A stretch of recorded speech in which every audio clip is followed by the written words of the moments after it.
Hey everyone, welcome back to Campus Conversations, the Shawnee Community College podcast. I am the Executive Director of Public Information and Marketing here at the college, Kevin Hunsperger, and this week we are joined for a Saints Unleashed version of our podcast by Mark Mizell, who is the head volleyball coach here at SEC. Mark, welcome back to the show. Thank you. It's been a little bit. Yeah, absolutely. But I know, obviously, this time of year it is peak volleyball season. You guys are all in, so to say, and really putting in the work all summer long. We saw it, and now, as we're getting ready to enter into October, your season's in full swing. So how are things going right now?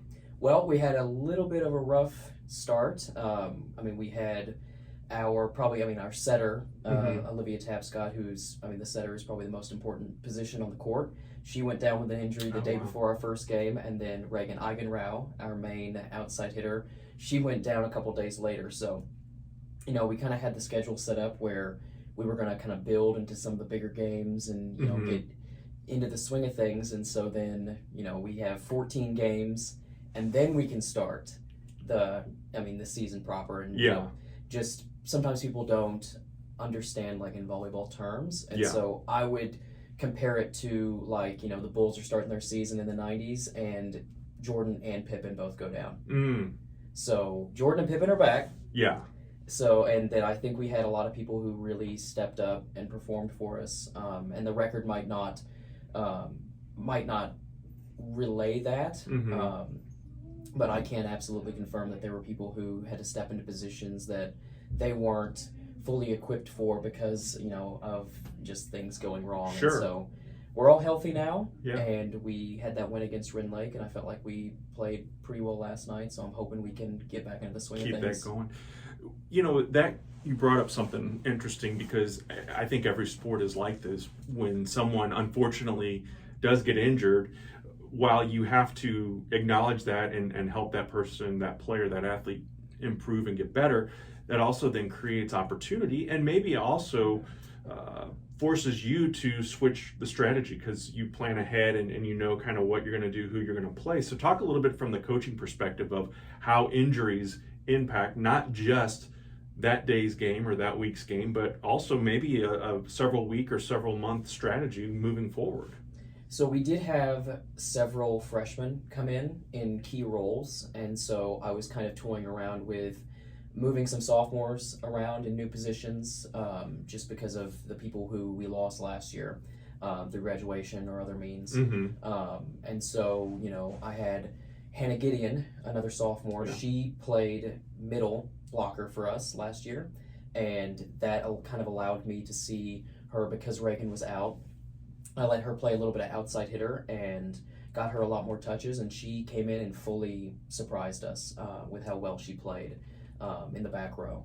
And so she's really grown as a player, and that gave her the opportunity to do that. And then we have Jada Wright, another sophomore. I knew I wanted to transition her out of the middle as well and give her a little bit heavier role. And then have Cassidy, Jordan, and Kaylee, who are all hitters. And so we got to throw them around in multiple different spots, again, because of those injuries. And so it kind of gave freshmen the opportunity to come in and get a sense for the game, and the speed is really the number one thing that throws people off. So getting them lots of touches early on, it's not the ideal situation. They were kind of thrown into the fire, but I think they did a really good job of adapting. This is season 3 for you here at Shawnee, is that right? Correct. So talk a little bit about, because when we talked last year, you were building off of the foundation that you laid with that first season that you were here, and it was a rough one that first season. If I remember correctly, the team didn't have any wins, but you really laid that foundation, and then last year you built off of that, and now this year, obviously, and this is your really first full year or first full season of where you've handpicked and you've got this team in place now. So talk a little bit about how things have changed from 2 years ago when you first got here. I always tell people that, we came in, I had a month to try and find people, and they had cut all the sophomores, and so I had 2 freshmen that were here when I got here, and then we found a couple softball players, and we found a couple other people who were able to step in, and I mean, the program hadn't won a set in a couple years, and so we won 2 sets that year. And I always tell people, I think I said this the last time I was on here, my number one greatest accomplishment as a coach was we get to the end of that season, we're 0-26, and they cried because it was over. We had 3 freshmen come back from that, so we had 3 sophomores last year. Jayla Wiggins really stepped up. She graduated last year, and Kira McCall, and Tori Crane, who ended up playing 3 sports for us.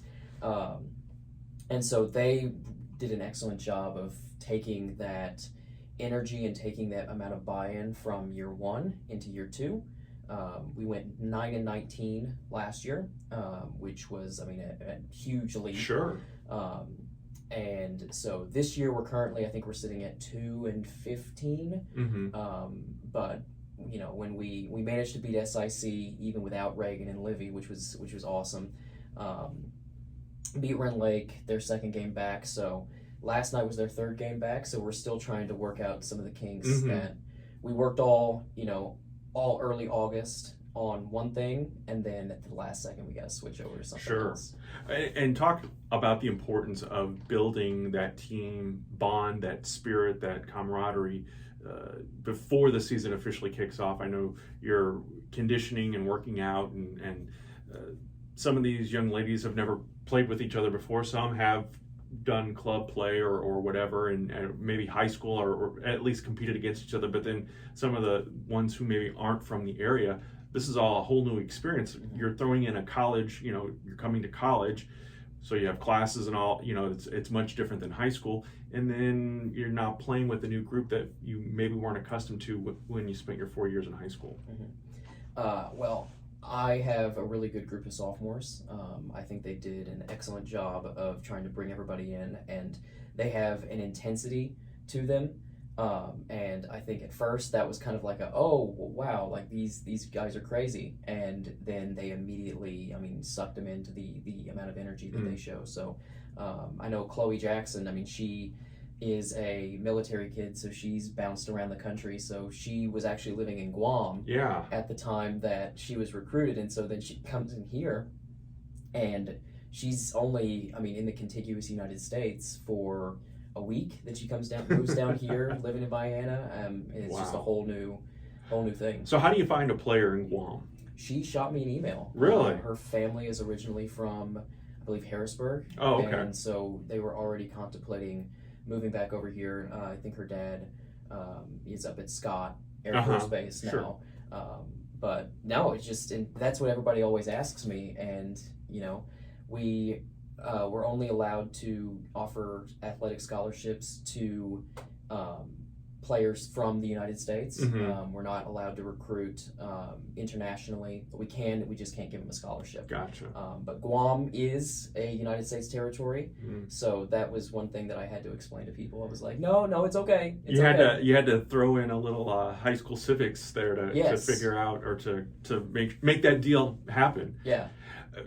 Overall, though, you mentioned that Chloe sent you an email, but how are you recruiting? I know you spent years coaching club leagues in Massac County. You were also at Massac County High School coaching as well. So how much, or what's the process look like for you as a coach when it comes down to recruiting? So there's a couple really good websites. From what I've been told, of course, obviously I'm a little bit younger, but from what I've been told, it used to be a lot of jet setting, and people would mail in film, like VHS tapes and all of that stuff. And so we no longer have to do that, thank goodness. I came into it just in time to have the beautiful internet, but there's a website called Field Level, there's a website called Huddle, and there's a couple other ones where coaches can promote players to me, and then I can also put in a different regulations and stuff. It's like, I'm looking for an outside hitter, I'm looking for class of 2026, I'm looking for the person from this general bubble. And so there's a little bit of that, and there's a little bit of people sending me emails. I got an email today from an athlete from Newton, Illinois, and she was like, hey, I've been looking at your program, I think I'm might be interested. So she listed her number, I shot her a text, and we've been texting back and forth. So it's all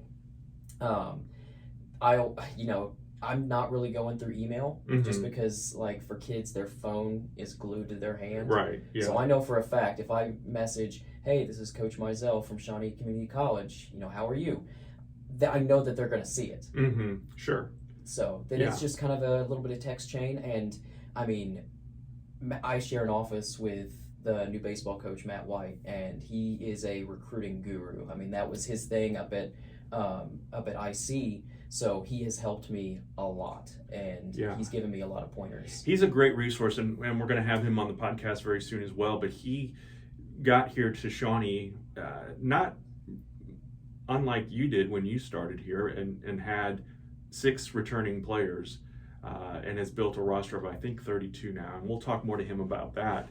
But obviously each sport is a different animal and a different beast.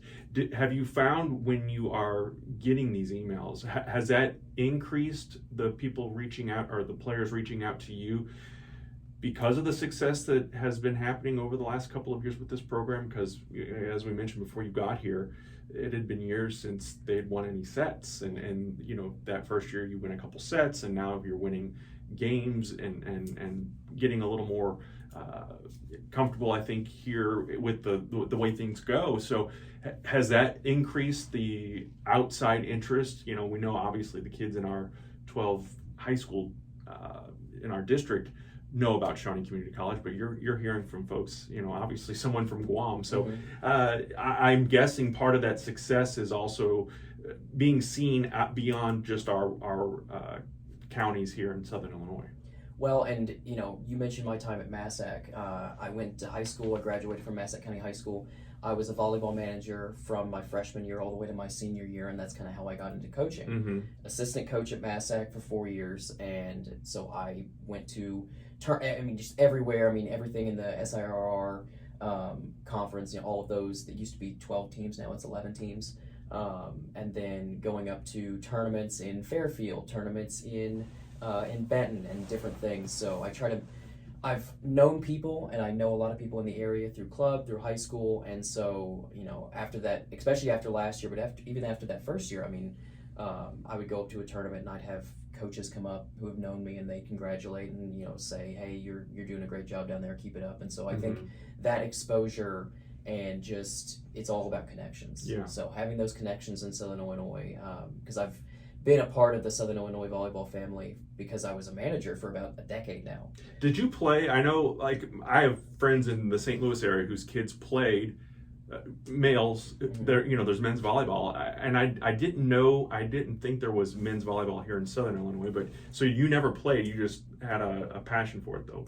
Yeah, no, I'm terrible. You can ask any of the girls. I'm terrible, and I'm an anomaly by far. I mean, you see a lot of these coaches walk in here and they're male and female. They're 6 foot tall and they used to play. But no, I've always been a huge nerd, and I was accepted to U of I, and my senior year, and I was going to U of I, and I just kind of had like a mental health thing that went on, and I just sat down and I took inventory, and I was like, what makes me happy?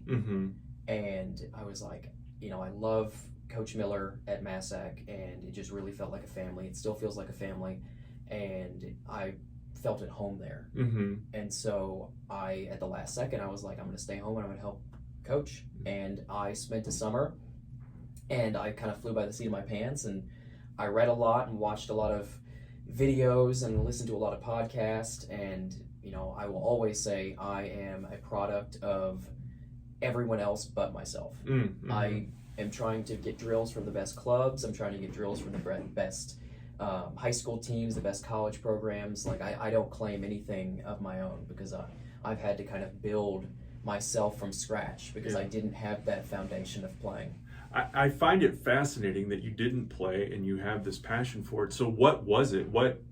How old were you? Were you in high school? Were you in junior high when you saw this sport and thought, I want to get involved and help with it? Or how did that work? So I worked a t-shirt table. Okay. When I was in 7th grade. Now, I haven't told a whole lot of people this story. There was a girl I liked. Her sister... It's always about a girl. Yes. I can relate. Her sister was a volleyball manager. And so she got roped into working a t-shirt table. So I also worked the t-shirt table just to be around her. And then my 8th grade year, I was elected student body president Okay. of my class. So the principal at the time, he came up to me and he was like, "Hey, do you want to do morning announcements?" So I would go over the PA system and give morning announcements, and then he was like, "Do you want to do the announcing for the basketball games?" Oh, cool. No, I don't have to do anything. Mhm. So I went full WWE announcer, like all in, Yeah. and they loved it. Coach Miller loved it. He's a seventh grade science teacher at the junior high. So he came up to me. He was like, "Hey, you want to do volleyball games?"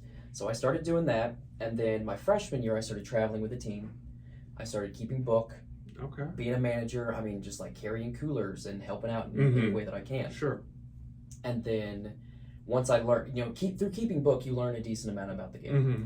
And then I learned a little bit more. And my senior year, he started sending me out and like doing little scouting reports and stuff like that. Cool. So I started to learn a little bit more about the game. And I mean, I'll be the first to admit, even whenever I was like, "Hey, I'd like to coach volleyball, like, I'm coming to help out," I knew very little. Mm-hmm. But then once I start looking into something, I don't stop. Yeah. So, huge nerd. Well, that's awesome. That's awesome. So, did you get the girl? No. I can relate to that as well. But I got something infinitely better. Oh, yeah. Which is something that I absolutely love. And if you ask the girls, they're like, "Hey, what's Mark's hobby?" I'm like, "Volleyball." "What's Mark's job?" "Volleyball." Yeah. Like, I go home, I watch volleyball. I'm on the road every night this week. I'm going up to Carterville to watch a game. I was at Massac on Tuesday watching a game. So, is that also part of the, obviously being a fan of the game or the sport, but is that also, are you able to go to games like that and kind of scout and see and find potential players? oh yeah, that's why I go. Yeah. So no, I'm going up there tonight, and then 2 weeks ago I was at their big tournament in Benton. I talked to some players from Chester. I talked to some players from West Frankfurt. I mean, just teams all over the place. Yeah. Well, and we talked, I had Sparks on the other day, and we were talking about, obviously, Southern Illinois, or the Shawnee district of Southern Illinois is kind of a shrinking pool in terms of student population, high school graduates coming here. And obviously, I would imagine with the athletics, that's even more scarce because they're going, kind of spreading out and going everywhere too. So it is great to have students from Vienna or AJ or Massac, but by necessity, you have to recruit from outside of our 12 schools. So talk a little bit about the challenges of finding the talent and then getting them here and keeping them here. Well, there's a lot of competition. I mean, we play in an amazing conference in the GRAC. And so, I just had a recruit. She came to the game last night, and she ended up on her way home. She sent me a text. I offered her, and she sent me a text and was like, "Hey, thank you for the offer, and I'd like to accept." Sweet. So it doesn't always happen that fast. Right. But she really enjoyed the game last night and what she saw. And, she's from Wayne City, Illinois, which is right up near Wabash Valley and Frontier and some of these other schools. And that's, the proximity is what gets us. Yeah. Some of the biggest programs are, places like the Fairfields, the Marions, the Carbondales, and they are in the backyard of places like John A. So we're fighting and scrapping with those. Good thing for us is we're located so far south that I gave a tour the other day to a girl from Tennessee.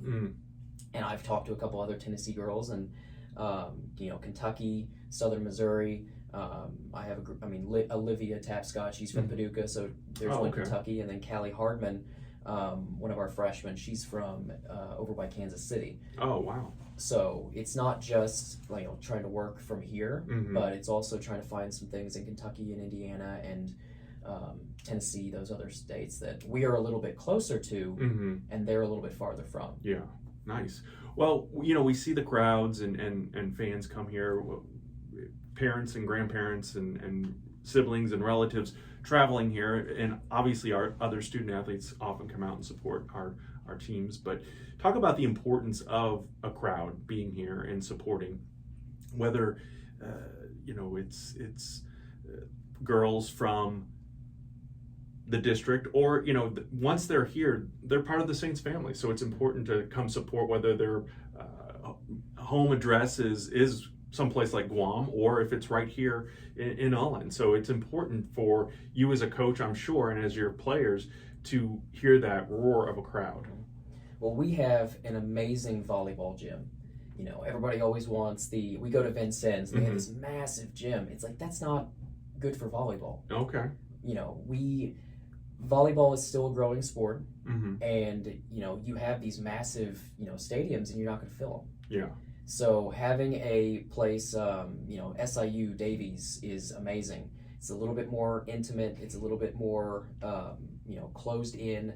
And I think if this place is packed, and for some of those SIC games last year, we had a good crowd for the Ren Lake game, because they had local girls on there. So getting that place packed, it can get pretty loud, and that makes last night was kind of quiet.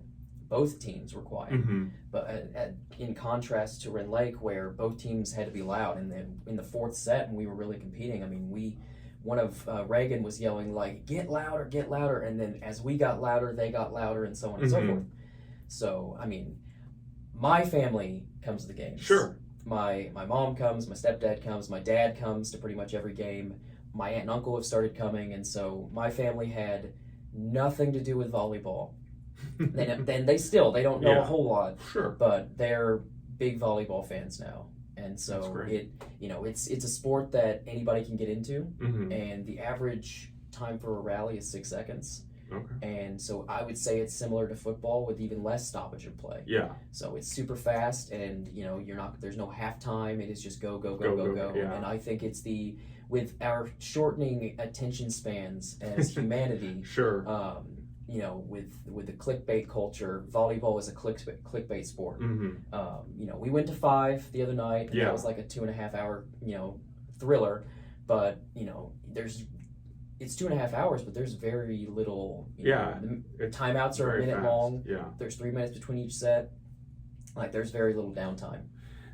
Remind me, if I'm remembering this correctly, you're a fan of Nebraska. Yes. And I remember you mentioning, I think might be the first season you were here, about the size of their program and the depth of it, and how intense it was. And I happened to be on social media not long after that, maybe it was last year. And I'm almost positive their volleyball set an indoor attendance record of some kind. Is that right? So they have, I want to say, since 2004, 2005, when they moved into their new stadium, and I got to go out there, it's beautiful. When they moved into their new stadium, they have sold that place out, 8,000 something tickets. They've sold it out like 300 times in a row. Wow. They sell out, not including the COVID era, but they have sold that place out every single game for the last 2 decades. They even 2 years ago, they held what was Volleyball Day in Nebraska. They put a court out in Memorial Stadium, their football stadium, and they sold it out. That's 93,000. Yeah, it was a crazy number. Yeah, that's a world record for a female sport attendance. That's amazing. Football stadium. I can't wrap my brain around it. But you're right. I've been to some of the games, and it is a very fast-paced sport, and you could see where people would want to come out and support that type of action. But when you have games here at home, obviously that's much easier to do. But when you go on the road, and maybe parents aren't able to travel or head out, so how do you keep everybody hyped and excited when they are on the road? Is it harder to win on the road, do you think, or at home, or do you notice a difference? Last year most of our wins came at home, and I think that was definitely a large part of it. But volleyball isn't really it's not really a sport where you think a lot about home court advantage. Okay. It's a big thing in basketball, it's a big thing in football, because you have those larger crowds.